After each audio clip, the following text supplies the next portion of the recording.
వరి నారు ఎండిపోతున్నటువంటి వరి నారులకు బిందెలతో తీసుకొచ్చి నీళ్లు పోస్తున్నటువంటి పరిస్థితి తెలంగాణ రాష్ట్రంలో కొనసాగుతుంది.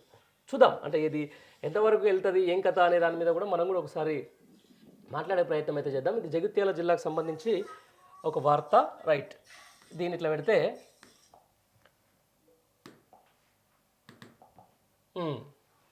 ఎందుకు కాలువలు పడవబడుతున్నాయి తెలంగాణ రాష్ట్రంలో? ఓవైపు కాళేశ్వరం లాంటి అద్భుతమైన ప్రాజెక్ట్ ఉంది, మరోవైపు గొలుసుకట్టు చెరువులు మిషన్ కాకతీయ ద్వారా కూడా ఎన్నో చెరువులు పునరుద్ధరింపబడ్డాయి. అద్భుతంగా అవి ఆయకట్ల రూపాయలు అందుబాటులో కూడా వచ్చినాయి. మరోవైపు ఇక్కడెక్కడ రిజర్వాయర్లతో నిండగా నింపుకొని కిందికి వదిలిపెట్టుకుంటే, లేకపోతే పంపింగ్ చేసుకుంటున్నాం, లేకపోతే ఎత్తిపోతలు చేసుకుంటున్నా కూడా అద్భుతంగా ఈరోజు తెలంగాణలో పంటలు పండినటువంటి పరిస్థితి.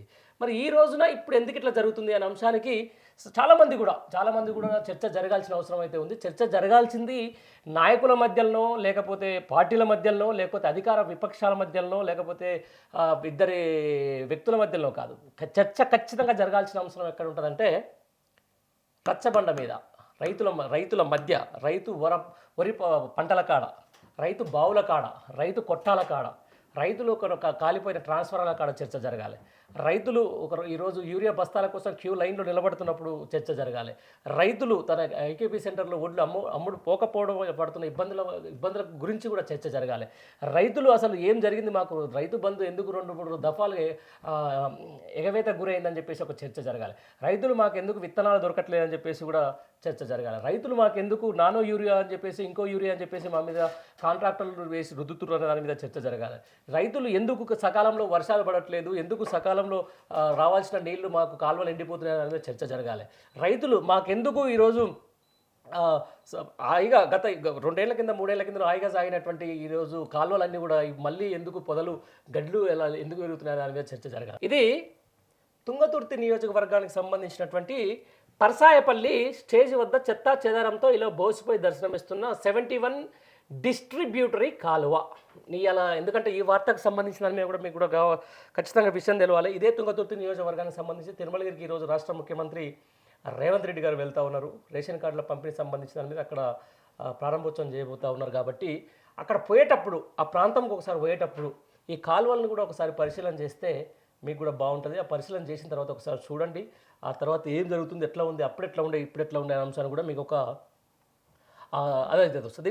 దీనికి ప్రత్యేకంగా చెప్పాలంటే కాంగ్రెస్ రాగానే నీటి కటకట ఎట్లా మొదలైంది? 2 ఏళ్ల కిందట వచ్చినవి కాళేశ్వరం నీళ్లు కాకుంటే అవే నీళ్లు పంటలకు ఇప్పుడు ఎందుకు పారుతలేవు? ఇప్పుడు ఒక పంటకైనా నీళ్ళు ఇస్తలేరు ఎందుకు?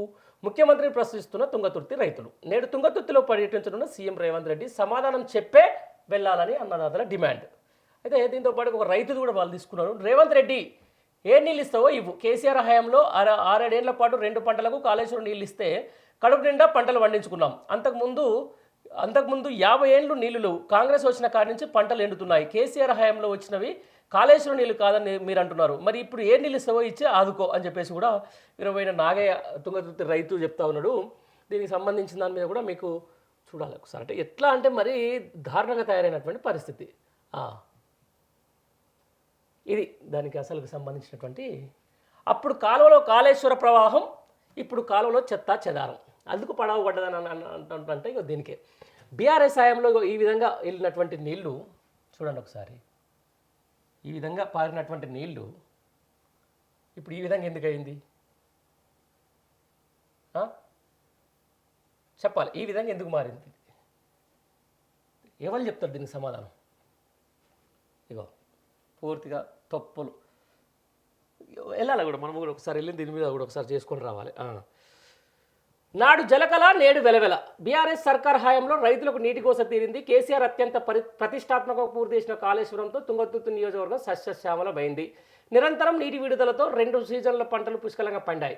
కాంగ్రెస్ సర్కార్ నిర్లక్ష్యంతో రైతులకు మళ్ళీ పాత రోజులు వచ్చాయి. సాగునీటికి నానా అవస్థలు పడాల్సిన దుస్థితి వచ్చింది. బోర్లు వేసినా నీళ్లు పడక లక్షలు ఖర్చు పెట్టి బావులను తవ్వించాల్సి వస్తున్నది.